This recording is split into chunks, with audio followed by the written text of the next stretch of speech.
যথাযোগ্য মর্যাদায় পাপাই শাহর মৃত্যুবার্ষিকী পালন করল প্রদেশ কংগ্রেস।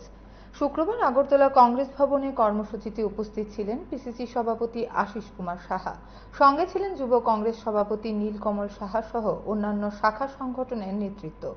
এদিন প্রয়াতের প্রতিকৃতিতে ফুল ও মাল্য দিয়ে শ্রদ্ধা জানান উপস্থিত সবাই। 2011 সালের 11 জুলাই প্রদেশ কংগ্রেসের মিছিল চলাকালীন সময়ে গুলিতে নিহত হয়েছিলেন পাপাই সাহা। তবে এদিনও পিসিসি সভাপতি অভিযোগ করেছেন, পুলিশের গুলিতে পাপাই সাহার মৃত্যু হয়েছিল।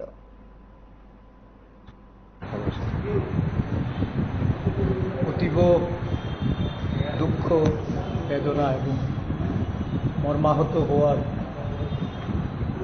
এই কর্মসূচি 2011 সালের 11 জুলাই প্রদেশ কংগ্রেসের ডাকা এক মৌন মিছিলে পুলিশের সাথে যে সংঘর্ষ, কংগ্রেস দলের নিরীহ নেতা কর্মীদের উপর পুলিশের গুলিচালনা, এই ঘটনায় কংগ্রেস সমর্থক আগরতলা শহরের ব্যবসায়ী পরিবারের ছেলে পাপাই সাহার এই মৃত্যুবরণ করে। এই ঘটনায় 14 বছর অতিক্রান্ত হয়েছে। পুলিশের বর্বরোচিত গুলিতে মৃত্যুবরণ করে এই পরিবার বিচারের আশায়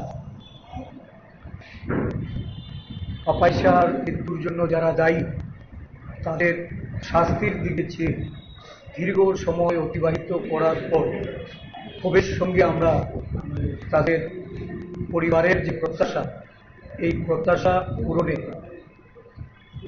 ব্যর্থতা, এটা দুইটি সরকার, এক সময় বামফ্রন্টের সরকার ছিল, পরবর্তী সময়ে বিজেপি সরকার, একটা দীর্ঘ সময় এই রাজ্যে বিজেপি সরকার যারা একসময় এই পাপাই সাহার মৃত্যু দিবস পালন করে প্রতিশ্রুতি রেখেছিলেন যে যারা এই ঘটনার জন্য দায়ী বা দোষী তাদের উপযুক্ত বিচারের ব্যবস্থা করবেন।